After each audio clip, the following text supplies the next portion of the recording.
Hello, everybody. Welcome back. This is our country draft mini series thing. And oh, I've just realized that is a problem. Well, you know what? I'm sorry. Oh, you know now, don't you? Goodbye. Oh, stop. Stop that. Goodbye. This is only for today. Yeah, you'll be back. Just not right now. I can't be bothered. Anyway, let's have a look at part two, where we actually go to war, which is obviously that's not a nice thing. We don't like war, but for the purpose of entertainment, it is rather interesting. Yeah, that what I said. Oh, okay. Gren, orange. Okay. Okay, so of course the green team is America, who they drafted, everyone they picked, including the text over here, just to make sure we know who's who, and that is the United States of America. So I should probably put that back. Excuse me. The U. Oh my! Please work. That is the USA. That is the edge of Alaska. That's the Aleutian Islands that go like that. So, yeah, nobody cares about that. Let's get right into it with the first action of the war taking place in one of the most brutal continent, of course, Europe, where we see American naval forces launching the invasion of Iceland from the north. Even though Iceland has got Russian military technology, they are. Why is the capital of Iceland not there? I don't know. Oh, that's why. Okay. American military forces are still able to push down the coast and capture the island within a week. Same thing over here with British forces and American forces wiping out the nation of Ireland. Two nations off the chopping block already. Now, with Russian support, because we're imagining they have the full maximum military strength, they're supplying their allies, so just take that into consideration. We see Mexico pulling off a stunning offensive into the south of the USA and even cutting off the city of San Diego from the United States. America's like, what? How did you do that? Mexican forces even push up the coast and capture Corpus Christi from Texas. And they're like, okay, this is bad. We have to fight back. So the entire American military gets activated, and quickly the Mexican advance stops, and all the advances near any cities get pushed back, especially near Tucson, and they push back in southern Texas as well. However, Mexico, and they even push back all the way to the Rio Grande in some parts. However, Mexico has a strong fortification along the river, and America isn't able to advance there. However, they do push back Mexico entirely. And the invasion of Mexico begins a lot earlier than expected, with American forces crossing and quickly cutting off the Baja region from the rest of Mexico. It's very heavily defended, with the gangs actually working together and helping arm people to fight against the USA, which is going well, especially with the infantry terms. But they are able to capture Tijuana and Mexicali, and now the slow push down into the Baja region begins, with American forces making a naval landing right here to capture La Paz and Cabo, and the region falls. The US Special Forces, or Spec Ops, special, I don't know, Special Forces take over Bahamas, and American armed Dominican, the American armed DR is able to capture Haiti. I know it's been all America so far, but don't worry, we've got other stuff. With the Russian team being able to swiftly capture Costa Rica and El Salvador and start a small offensive into northern Colombia. We also see the Chinese team doing their first offensive, moving into southern Colombia to quickly take as much land as they possibly can, and even starting a small offensive into southern Venezuela. Also, they start to move into French Guiana and they quickly capture the territory, as well as moving into regular Guyana, who they're able to capture the entire eastern region of before Venezuela is ultimately able to capture the other region. They also start a small offensive, very small offensive, into Colombia, able to capture this northern peninsula thingy before Colombian forces actually make a huge breakthrough and push towards to capture Lake Maracaibo, cut off these forces, and begin a counterattack against Venezuela, going fairly well actually. So far it's been mixed for both teams. Americans have had quite a few losses as of now, but yeah, they're doing all right. Now, South American forces speed up their advance into southern Colombia. However, Colombian forces set up a defensive line right here to slow them all down. That's what we've got here so far. We also have the Americans deciding now's the time because we might lose Colombia if we're not careful. So American forces quickly land near Havana, and after a long, brutal war, they are able to, where they lose about 10,000 troops, or a couple thousand troops, are able to capture Cuba. Now, with complete superiority over the Caribbean, American forces flood into the Caribbean and begin bombing and airstrikes of all these countries over here, and begin engaging the Brazilian Navy in this body of water over here. It's not the Caribbean, but it's not the Atlantic. It's like a merger. So yeah, naval fighting occurring over here and in this region as well, between the Mexican, Brazilian, Peruvian, whatever, and American navies. Back in Europe, where we see the complete and utter annihilation of Switzerland a lot quicker than you may have thought. And Western Hungary, no, actually all of Hungary is completely demolished, just like that, by European forces. Kaliningrad falls, and in a very quick advance into Western Belarus is achieved, before we ultimately see the power of the Russian Bear military moving straight into Estonia, capturing the capital and eventually the entire country. However, there is fierce fortifications in Latvia, so they can't advance too much. Russian forces begin an advance into Finland, into the eastern areas. And right now, I'd say it's about October in this scenario. So Finland is desperately waiting for winter to truly set in while they launch an offensive and capture the city of Viborg right over here. We also see Swedish, Finnish, and Norwegian forces move into the Kola region of northern Russia. Russian forces also cross the Sea of Azov to make a landing in southern Ukraine, where they're able to capture Kherson and move into the Donbass. They're also able to capture Mariupol and Melitopol, but that's it. They can't move any further, as well. If they're even struggling against Ukraine that isn't even it's only getting supplies. It's not even getting the full military. Imagine what it would be like if they did have the full military. And it's exactly why their advance is immediately being slowed down and is even starting to get pushed back by European forces who move in to capture the city of Melitopol from Russia. Russia doesn't like this, so they send their military back into the north of Ukraine, getting close and actually capturing the city of Chernihiv, now immediately threatening Kiev from the north. They also launch a spearhead offensive up into Ukraine to head towards Kiev as well, but that gets cut off and thousands of troops are encircled and killed by Europe. And they're even kicked out of southern Ukraine completely.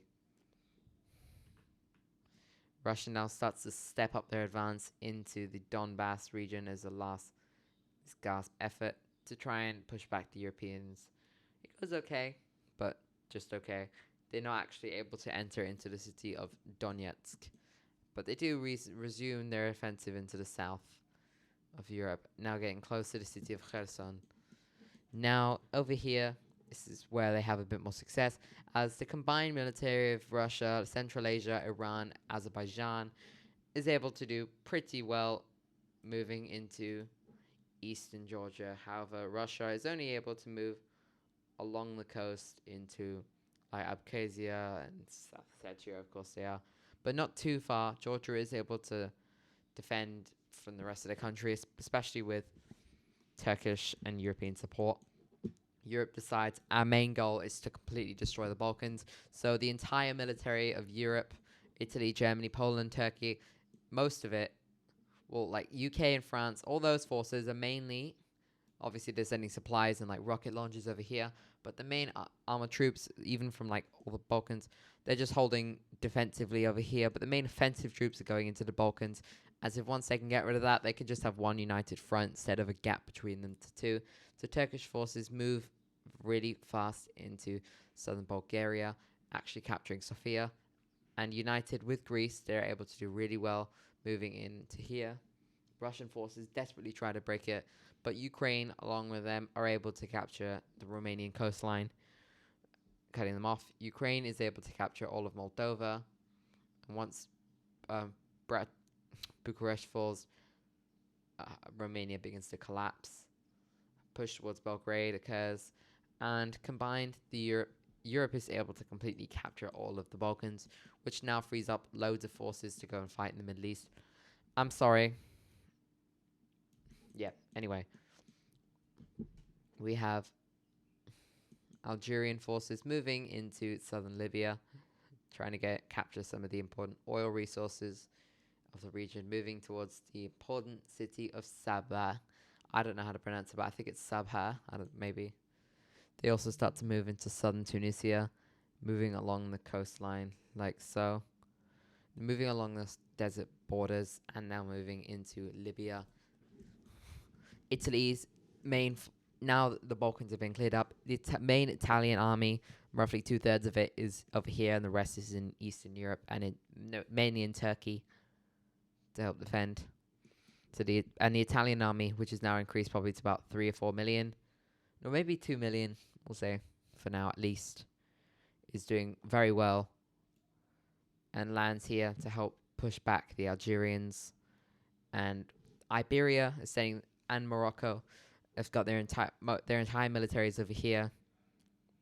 And now Morocco launches an offensive into Mauritania, moving down the coast along with Spanish naval support. They're able to capture the entire coastline of Mauritania. And after a few incursions inland and the capture of this major city, Mauritania surrenders. Very big blow. But now Morocco starts an advance into the Tindouf region, capturing the city, and now moving into the Algerian desert. They're able to capture Gambia relatively quickly.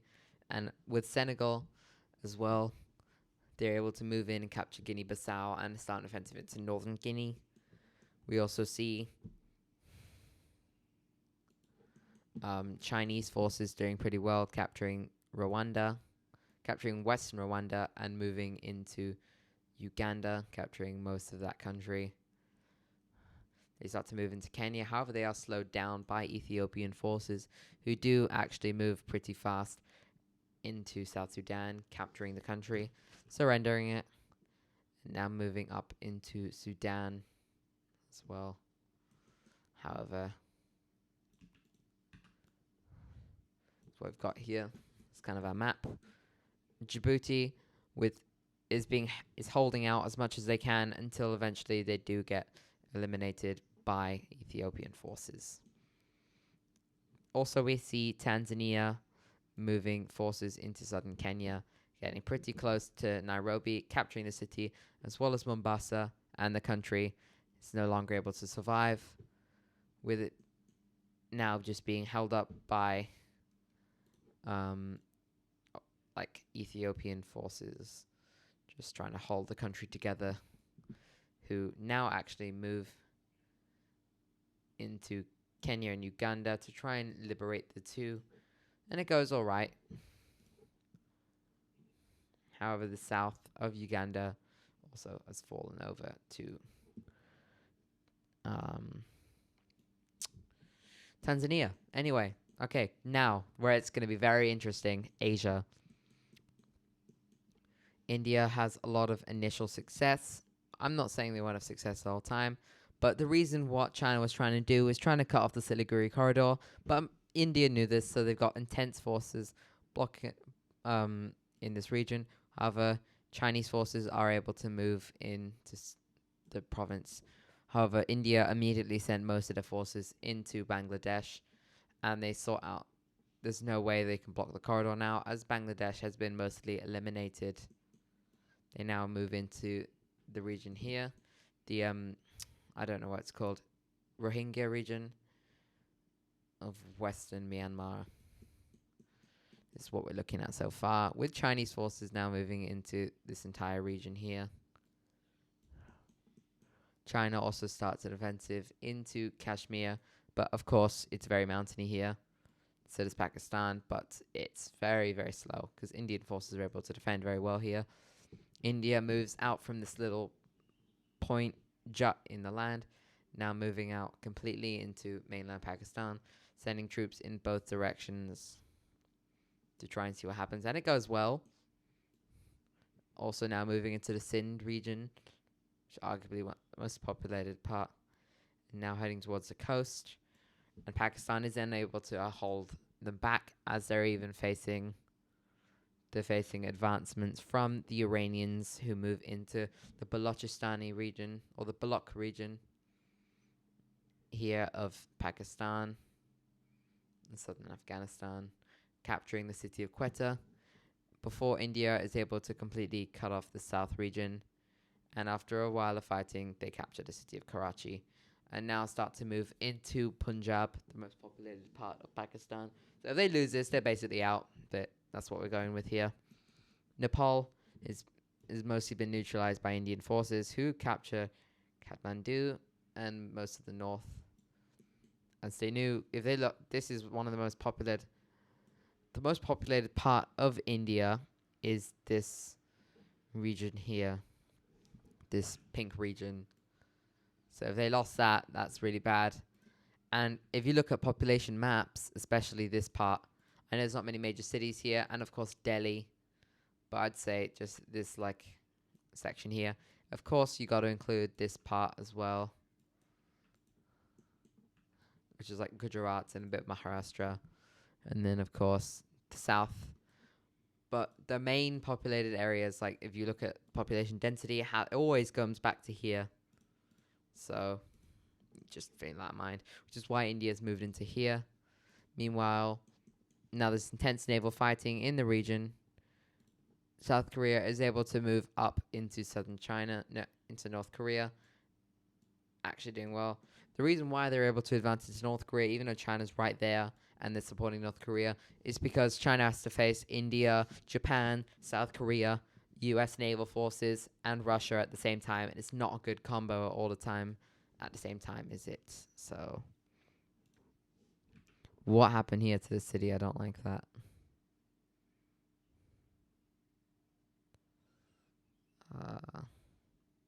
Fantastic. Yeah, so now we even see Russian forces moving into northern Manchuria, doing pretty well until the Chinese military arrives and the advance completely stops in its tracks. China launches a swift offensive from this jut to bring Mongolia out of the war, which goes successful. Mongolia is completely captured. Russia launches a few small offensives into Mongolia to just recapture some of the land.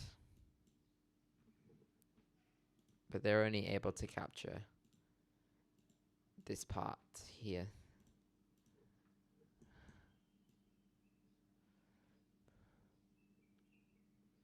Just this northernmost parts.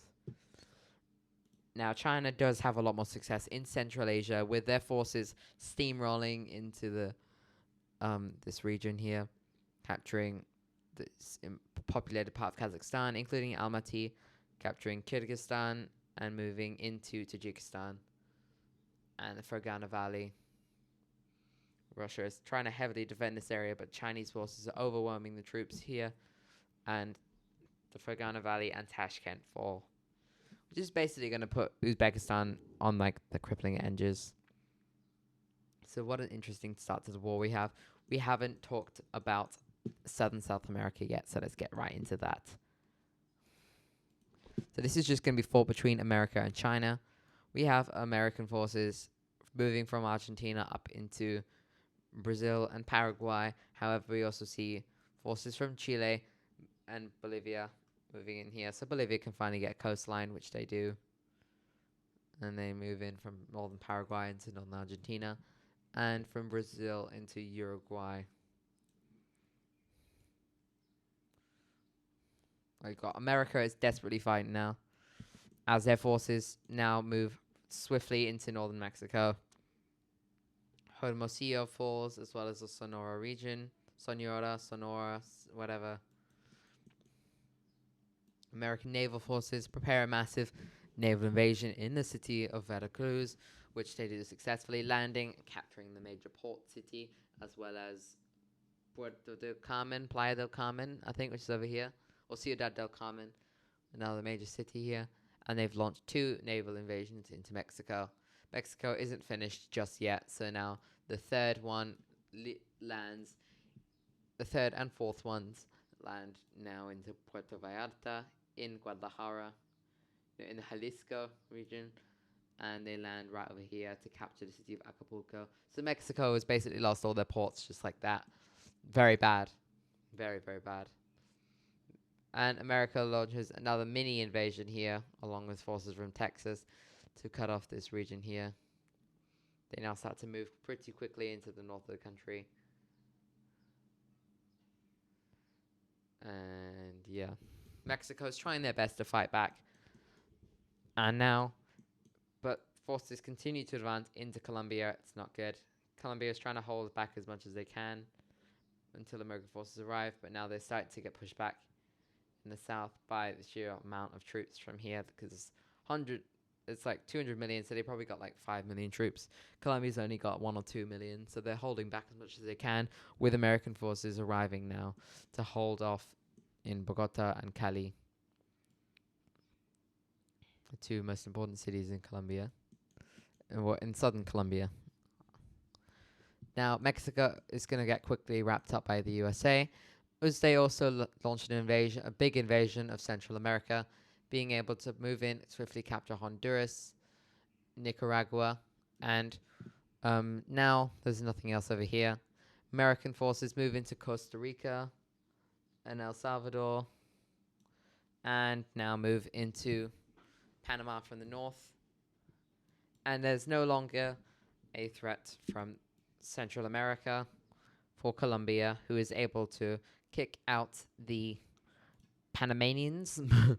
I don't know. And together with America, they now connect up together. Colombian forces are aiding up here in intelligence, so mastering the terrain. And now we also see America cutting off the Yucatan, starving the region out. And together they're able to capture the south of Mexico, move into, I don't know what that is. They capture Guadalajara, capture Monterrey and Chihuahua, move into San Luis Potosi, and now they encircle the capital region, the capital falls. Mexico gives up after a valiant effort. They give up. Now American forces pour, and I mean pour, there's like tens of millions and millions of troops flooding into Colombia. And, well, they may not have a man, they do actually, but not only do they have a man advantage, but they have equipment advantage. So, oh my, yeah, they get completely destroyed out of Colombia. Venezuela gets beaten back instantly. Guyana is freed. Offensive into Guyana begins. They launch an offensive into Suriname, which goes very well, and northern Brazil.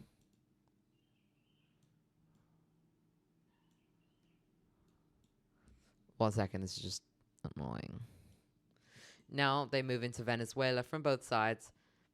A naval landing occurs in Caracas, and after a few more cities are gone, Venezuela surrenders to the United States. Trinidad is captured. And the US is really going fast now, as they're able to capture this entire region and quickly send military forces in to capture Ecuador, who surrenders over to US forces. The US launches a naval invasion of Lima, going pretty well, and another one over here in Arequipa. They're able to capture the south of Peru with most of the major cities, and they move into Lake Titicaca and launch an uphill invasion of La Paz, which is quite a silly task. Anyway, more American naval landings and one offensive to Iquitos. Peru surrenders. Now Chilean forces are able to move back with American support, and Bolivia's coastline dream is swiftly killed. Forces from Argentina move into Bolivia, and American forces go around the Andes to go up into La Paz. Goodbye, Bolivia. Now the weaker countries are getting killed first. You notice Paraguay's out, and Brazil's offensive starts to get pushed back. Argentina now starts to move into southern Brazil. However, Brazil is able to hold off in the urban areas where they are still, where they're more familiar, so they're able to set up fortifications, and it's being forced to go to street fighting, etc. But they're desperately trying to get to the major cities, and this is what we've got here. In the north, we have American forces capturing swathes of land, capturing this entire region up here. And yeah, this is what we got so far. In this region, the US Navy is excelling, capturing all of Chinese territories, and now moving into Russian Pacific territories as well. Capturing the whole thing from Russia. They land, swiftly kill off Papua New Guinea, and they are able to also capture Papua and a few territories like East Timor, Indonesia. So yeah, this is going pretty well for the green team so far. Russia is starting to collapse though. However, we see one final valiant effort from the Russian team, who decides to move into Turkey, which was quite a silly move. However, they do pretty well, moving to northern Jordan, then Israel, and Egypt sends their forces in. Israel is on their last legs. They don't know how much longer they can survive for. Jordan's getting pushed into. We even see Saudi forces moving into Amman. And they know they have to do it. So Turkey launches a swift invasion of Syria and Lebanon to quickly assist the Israelis.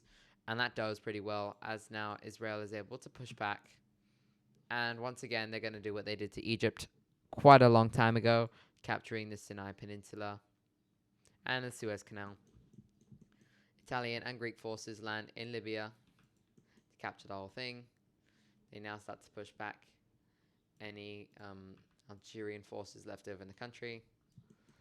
And Spain, France, Italy, Morocco, and Portugal launched their offensive of Algeria, landing in Algiers, capturing the coastline. And after a few months of fighting, most of the important cities are gone, except Tamanrasset. So they launch a quick spearhead to capture the city, and the country surrenders. I know this is going quick, but I'm sorry, they've got a lot more technology. It's just turned out. I didn't actually want them to win. I didn't try and make them win. That's not what was happening here. But yeah, Chinese forces are now moving pretty quickly into the region as well, able to capture half of Niger, most of Niger, all of Burkina Faso, the Ivory Coast, etc., etc.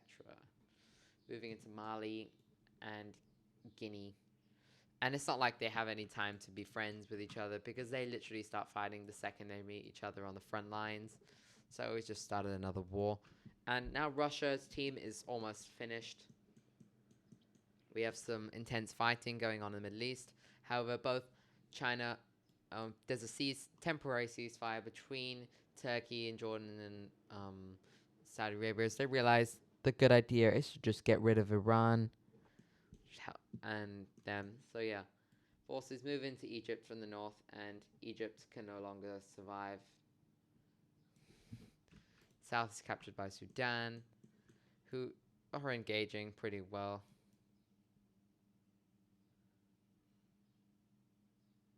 Pretty heavily in the region.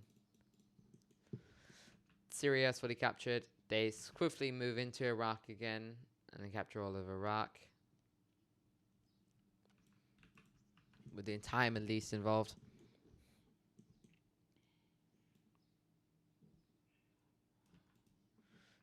They capture all of this. They make a naval landing in the Hormuzgan region of Iran. They move into the Khuzestan region and start to move into the mountainous path, heading towards Isfahan and Shiraz. Now, with the collapse of Russia on the horizon, we see Chinese forces start to move pretty fast into the remainders of Uzbekistan. So Russia's unable to hold back.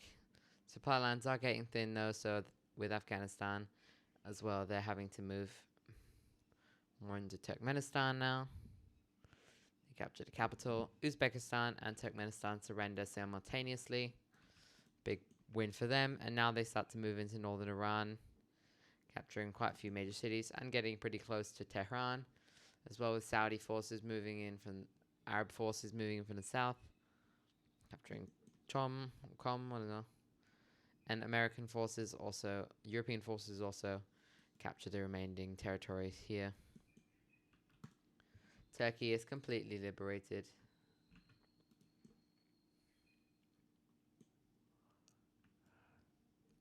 Northern Iran starts to fall back. Russia is losing public support. Intense mass protests throughout the country. Now with the entirety, all of Europe's military being mobilized against Russia, Russia is unable to push back and is now losing territory after territory.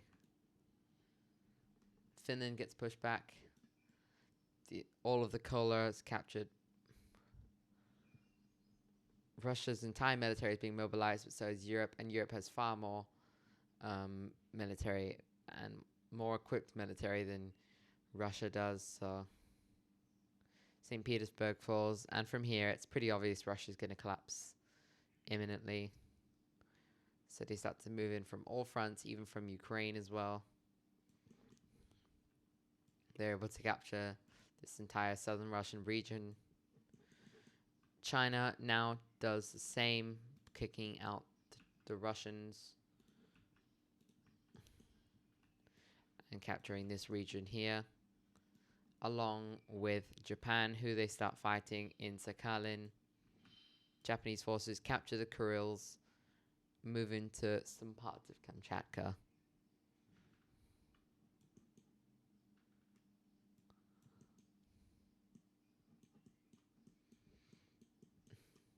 Fighting intensifies in this region as India now only has to focus on here. They now completely kick out the Iranians from Pakistan, moved into southern Afghanistan, or at least, and now even move into the Balak region of Iran, even. And what's safe to say, Iran's gone. Iran completely collapses. And now, after a sweeping Chinese offensive, which goes towards Astana, Kazakhstan surrenders pretty early. Europe is able to capture this region as well. And they move up over here and stop Russian supply lines, capturing many major cities. And eventually, European Russia is basically all gone. So, goodbye, goodbye, goodbye, goodbye.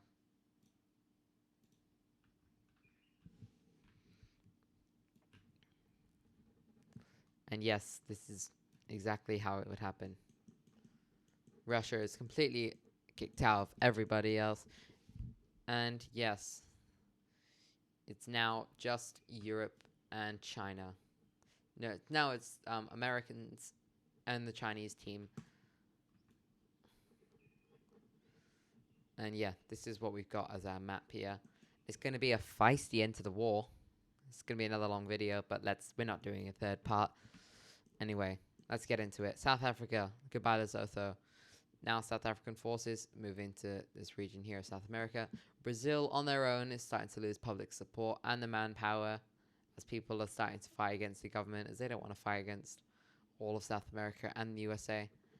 So basically, after the only reason it happened this quick is because the government the tanks were switching side and the army was switching side and joining and deserting them, and eventually they collapsed after about a year of more fighting.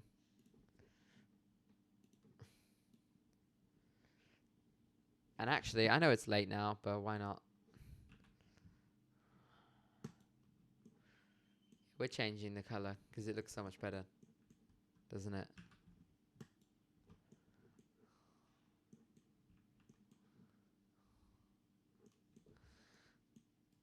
And now they move into the Congo. The African countries are like, why are we fighting this war? Now they start to bring quite a few of them back with pro-American governments. And yeah, it's not going to go well. All of Africa, eventually, with the entire military of South America, the Americas, the USA, and Europe in here, they're not going to survive, I'm sorry. China can't even get their forces over here. So China is actually going to end up... They're going to end up bringing their occupation to bring back new countries. Madagascar is just going to fall just like that. The Seychelles do as well. And after a force moves into the Arab states, it's not looking good. China is starting to collapse from inside. American forces have been island hopping in this entire region. Indonesia falls to American military might. Move up. It's going quick because we've been recording for a long time. Russia, under a new government, is able to capture, with public support now, to recapture their land. Does just that, recapturing their land from China. Pretty soon, all of China is just left to this. Pakistan is forced to switch sides. And now it's just China on their own, who gets invaded from all sides. And just to make it even worse for China, who was actually managing to slow down forces because they were going so quickly with a bunch of scorched earth tactics, etc. Going well. Suffers a diplomatic revolution. Democratic revolution. Who wanted democratic Chinese government? They're sick of this communist government.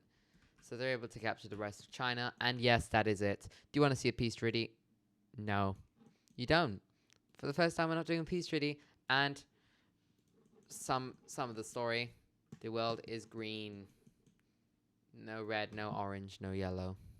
Green. So yes, if you enjoyed today's video, make sure to like, subscribe. Thank you. Goodbye. See you next time.